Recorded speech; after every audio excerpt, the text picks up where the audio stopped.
Now, a special guest on the show is Paul Rodgers, who joined Free in the late 60s when he was still a teenager. The Middlesbrough-born singer trod a well-worn path, heading to London to seek fame and fortune. Fortunately for him, it worked in his favour. He began the 70s as frontman for Free. When that band broke up, he formed Bad Company with drummer Simon Kirke, signing to Led Zeppelin's Swan Song record label. In fact, this week in 1974, Bad Company were enjoying their first American #1 album. They went on to sell 20 million records during their career. These days, Paul has just released his first solo album of brand new material in over 2 decades. I had a chat with him earlier on this week, and you can hear that coming up after this.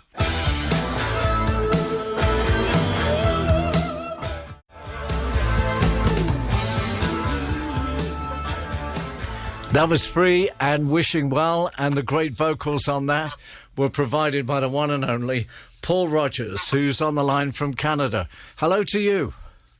Hello, Johnnie. How are you? I'm very well. How are you doing these days? Oh, just excellent, my friend. Excellent. I'm so glad the album's all done and all released, and people seem to be liking it. Yeah. Why has it been so long since you produced an album of new music? Well, it's been a long time because I really didn't have time to sit down and write songs. I think this is probably my best album to date, probably because I was under no pressure and there was no deadlines. Yeah, are you playing lots of instruments yourself? Well, you know, I really am a singer, to be honest. I'm a singer-songwriter, but I do play a bit of acoustic, and I play acoustic on the album, on Melting. That's me. That's me on the acoustic. So I play a bit of acoustic. I play a lot of instruments, not very well. Well, no problem with the vocals, though. Oh, thanks, man. Now, let's go back to the 1970s and Free, one of the all-time great British bands, I always thought. We just kind of sneaked back into the 60s, bit naughty for a 70s show. But it's okay. I remember reading about you'd finished a gig and there wasn't great applause at the end. You got to the dressing room, had a discussion. Well, we need a really big closer, you know, to end the show. And that's when you came up with All Right Now. Is that how it happened? It sort of was. It sort of was. What happened was I spoke to Andy. We were writing all the songs. Fraser Rodgers, you know, we were like Lennon McCartney in our minds. And I said to him, we should phase out the blues for the time being, and just have our own songs, and that way we have a personality, we have a voice, we have a character. That's us. You know, everybody was doing that. When you look around, Hendrix and Cream and all those people, and of course the Beatles. So they were doing all of their own songs. So that's what we tried to do. Love the blues as I always do. But there was one song we could not drop, and that was The Hunter. We could not get off the stage, especially in Newcastle and up north. We couldn't get off the stage without doing The Hunter. And I said, well, you know, what we need, guys, is a song that is at least as kind of as good as The Hunter, if we can do it. Something very simple that people can join in with, like All Right Now, baby. And I said, let's just work on that as a chorus. Andy took that away and came back with a bam, boom, bam, bam. And then I wrote the lyrics that lead up to the chorus being All Right Now. So I thought to myself, well, what's all right now? I guess, you know, boy meets girl, really. So what happens? So there she stood in the street. What was she doing? She was smiling from her head to her feet. And I said, hey, what's this? Maybe. And it all just flowed out and came very naturally. And so that was the birth of All Right Now. What an amazing song. I mean, I know, thank you. So then Free came to an end. There was a short-lived band, was there not, called Peace for a while? There was indeed, yes, and I toured with Mott the Hoople and teamed up with Mick at that point. Yeah. And was that the beginnings of Bad Company then, after meeting Mick? It was indeed, yeah, because we started to write songs. There was a tuning room, we called it a tuning room, backstage at every show, and there was amps in there, and we'd take our guitars and then tune up. So I'd often meet Mick in there tuning his guitar, and I'd be tuning mine. And we got to talk, and he played me a couple of songs, and And that's how we developed a songwriting team, and that became Bad Company, which is often the way. First of all, I think the songs come first. Yeah, maybe.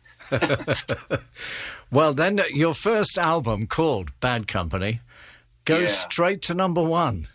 Wow. I mean, that was incredible. It was. Well, we had the power of Peter Grant and Led Zeppelin behind us, and they were very good to us. In fact, we recorded that album at Headley Grange, an old mansion out there towards Portsmouth, and they'd set it up for Led Zeppelin to do their next album at that point. And Peter Grant called me up and he said, the Zeps, or Led Zeppelin actually, have been delayed. So there's 10 days you can have in this studio, this setup. You might want to whip in there and bang off a few tracks.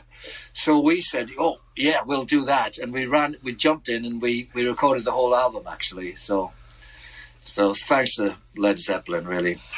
Now, I want to play a later Bad Company song that I used to play on my lunchtime show because I loved it so much.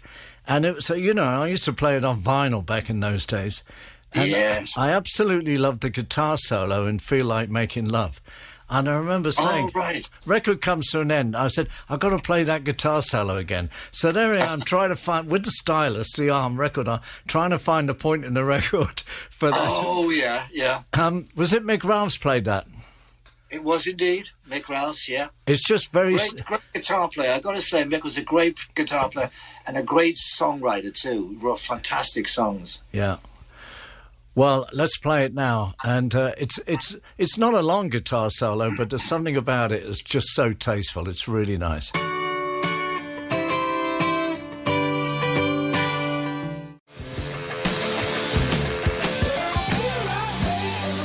That was Bad Company and Feel Like Making Love. And on the line is Paul Rodgers, who's just released his first album in a long time. And yes.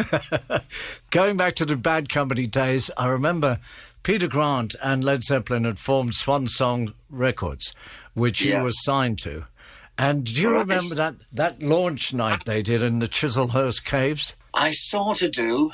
Yes. I seem to remember nuns dancing around and things. Yes, the way.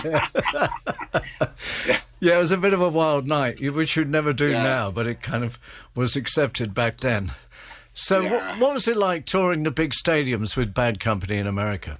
Well, it was quite incredible for us because I had been to America with Free, and we toured with Blind Faith. So we did do stadiums, but we were kind of...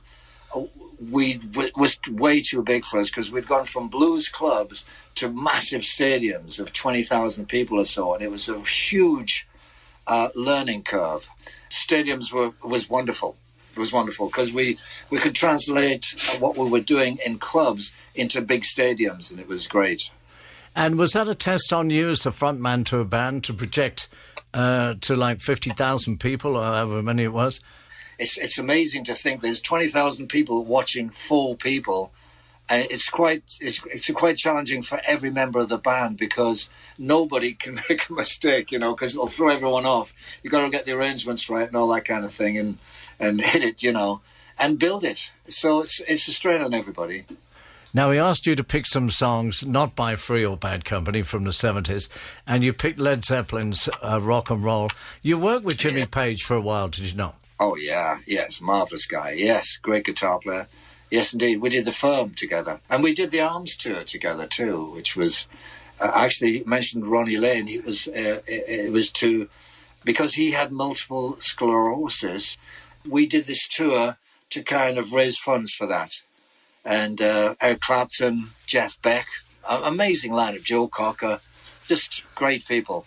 There were such good days, really, when you look back, weren't they? Well, there was a lot of things happened. Yeah, I should write a book. So they tell me. Well, let's play Led Zeppelin.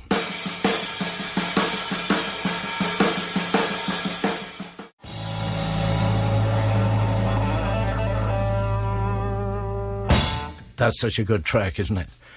Oh, and I love that end fill in the... John Bonham just nails it. He's got this metronome at the centre of his heart, and his arms and legs are going like the clappers, but always he comes back to that beat. Boom, boom, tack, boom, boom, boom, you know, whatever it happens to be, he's right on the money. Great drummer. Yeah. Now, life for you is in Yes. Canada now. Why have you moved to there? Because I met a wonderful lady, my Cynthia. I met her when I was touring with Lynyrd Skynyrd.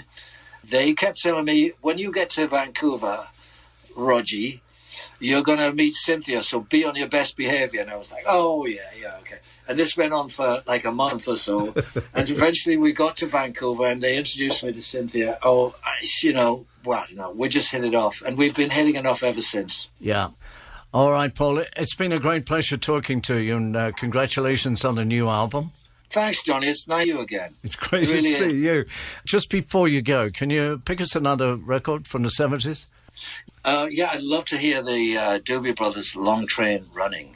All right, Paul, thanks again for your time. Yeah, thank you, man. Lovely to see you. And you too, Johnny.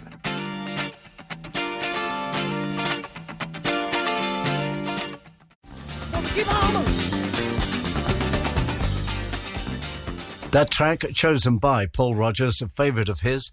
And a reminder, Paul Rodgers' new solo album, Midnight Rose, is available now.